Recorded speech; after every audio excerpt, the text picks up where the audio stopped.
আমার কিরণ মা, পিঙ্কি মা গোড়া থেকেই বহু বছর ধরে আমাদের ডেকে আনছেন। আমি ব্রহ্মাকুমারী বিদ্যালয়ের সদস্য না হলেও যেন ওনাকে আমাকে এমন আপন করে নিয়েছে।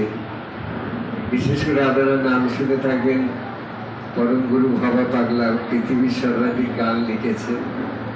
সেই ভবা পাগলা জগতের মানুষরা তাদের এরা এত ভালোবেসেছেন, আপনারা ভালোবেসেছেন, খুব আনন্দ হচ্ছে। কিন্তু আমার একটু শেয়ার করার ইচ্ছে হচ্ছে। আমি প্লিজ বোধহয় 10-12 বছর আগেকার কথা বা ঠিক মনে পড়ছে না, মাউন্ট আবুতে আমাকে বক্তা হিসেবে আমন্ত্রণ করা হয়েছিল। তখন 2 দাদিরা দেখেছিলেন। তারা আমাকে একটা সভায় বক্তব্য রাখতে বললেন। বক্তব্যের বিষয় ছিল আপনাদের আনন্দ করছি। আমার গুরুদেব বলতেন, আনন্দ করমো নাচো তুমি যতক্ষণ ভবা করে চলেছে যে মরণের দিকে। মুখে যার নেই কোয়াশি সে কি ভালোবাসতে পারে, খাটিকা মানুষ সে কেমন, সে যে গণ্ডির বাইরে। যার মুখে হাসি নেই খাঁটি মানুষ হতে পারে না। আর আনন্দ হচ্ছে ঈশ্বরের আরেক নাম, উপনিষদে বলে। তা আমাকে সেদিন বিষয় ছিল স্ট্রেস ফ্রি লিভিং এর ক্লু।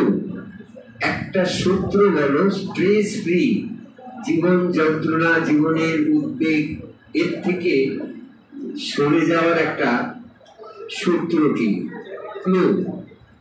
তা আমি জিজ্ঞাসা করলাম আমাকে কত মিনিট বলতে হবে, কতক্ষণ সময়। আপনি 10 মিনিটে বলুন, 20 মিনিটে বলুন। আমি যদি 2 মিনিটে বলি, সে কি আপনি 2 মিনিটে বলবেন কি করে স্ট্রেস ফ্রি লিভিং, চিন্তার মুক্ত জীবন। অর্থাৎ টেনশন কথাটা, দেখুন টেনশন কথাটা আপনি জানেন, টেনশন আর ভগবান কজন? এক ভগবান, সেই এক ভগবান, এ গড। এই টেনশনের আগে একটা এ যুক্ত করে দিন, তাহলে কি হলো? Attention. Pay attention to the god. অর্থাৎ ভগবানের প্রতি অ্যাটেনশন, মনোযোগ দেওয়ার জন্য একটাই উপায়, সেটা তার প্রতি নিমগ্ন হওয়া, তার প্রতি ধ্যান করা, মেডিটেশন করা, যেটা আমাদের এই ব্রহ্মাকুমারী বিদ্যালয়ে শেখানো হয়। একটু ছোট্ট কথা আমি সেদিন বলেছিলাম, সেটা আমার একটা গুরুদেবের উদাহরণ। আর আমি ব্রহ্মা বাবার যত উপদেশ আমি শুনি, আমি বিশেষ করে প্রতিদিন নিয়ম করে আমি শুনে থাকি। তা উপদেশের মধ্যে একটা জিনিস আছে, আমার গুরুদেব এক কথায় সেটা সুন্দর সার ভাবে বলে দিয়েছেন। জীবনে তাকে পাওয়ার, ঈশ্বরকে পাওয়ার একটা উপায়। একজন কলেজের ছাত্র জিজ্ঞাসা করলো একজনকে, বাবা ভগবানকে কি করে পাবো? তখন এ তো খুব সহজ রে। কিরকম? ধরো, মারো, কাটো, খাও।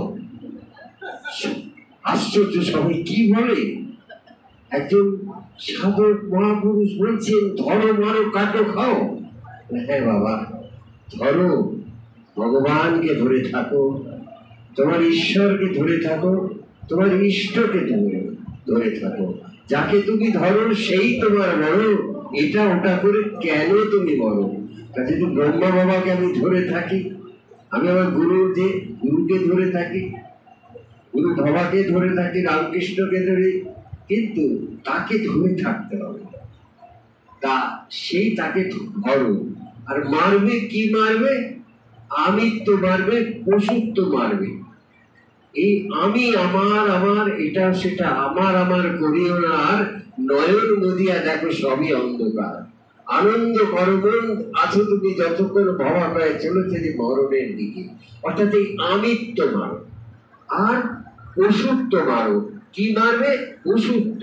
দেখবেন একটা কুকুর, বেপাড়ার কুকুর যদি আসে, তাকে কিছুতেই খেতে দেবে না, স্বজাতি, কিন্তু ঘেউ ঘেউ করে তাকে তাড়িয়েই ছাড়বে। এই যে কুকুরের স্বভাব, এটাকে উল্টে দিতে হবে। ডিওজি ডগ, ডিওজি ডগ উল্টালে কি হয়? GOD god.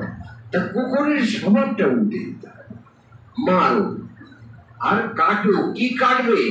ওই যে একটু আগে নাচের মধ্যে বলে গেল মায়া, মায়ার ভগবানের আপনারা নৃত্য দেখলেন, ওই মায়া পাশ কাটো। আরে মায়াটা কি একটা বস্তু যেটাকে তরোয়াল দিয়ে কাটা যায়? কাটা যায় না। কিভাবে কাটা যায়? অন্ধকার ঘর, চারিদিকে একটু জানলা খুলে দাও, চাঁদের আলো, চাঁদের আলো ঢুকে একটা, ওই চাঁদের আলো সঙ্গে সঙ্গে 1000 বছরের অন্ধকারকে দূর করতে পারে। সেই রকম 1000 বছরের অন্ধকারকে দূর করতে কে পারে? চাঁদের আলো, অর্থাৎ সেই জ্ঞানের আলো। গুরু যে জ্ঞান দিচ্ছেন, যে কথাগুলো উপদেশ দিচ্ছেন, সেই জ্ঞানের আলো। এই জ্ঞানের আলো ধরো, মারো, কাটো, এবার কি? খাও। তাহলে প্রেম সুধারস খাবে। মানুষের মধ্যে ভালোবাসা, ভালোবাসা তৈরি করবে মানুষের মনের মধ্যে। ভালো একটি বাসা, একটি ঘর, একটি জায়গা মানুষকে। মুখে যার নেই হাসি, সে কি ভালোবাসতে পারে? একটু হাসি মুখে থাকো, সবাইকে ভালোবাসো, তাতেই কিন্তু আনন্দ, তাকেই কিন্তু ঈশ্বর। জয় বাবা, জয় বাবা, ধন্যবাদ। সবাইকে আপনাদের প্রণাম জানাই।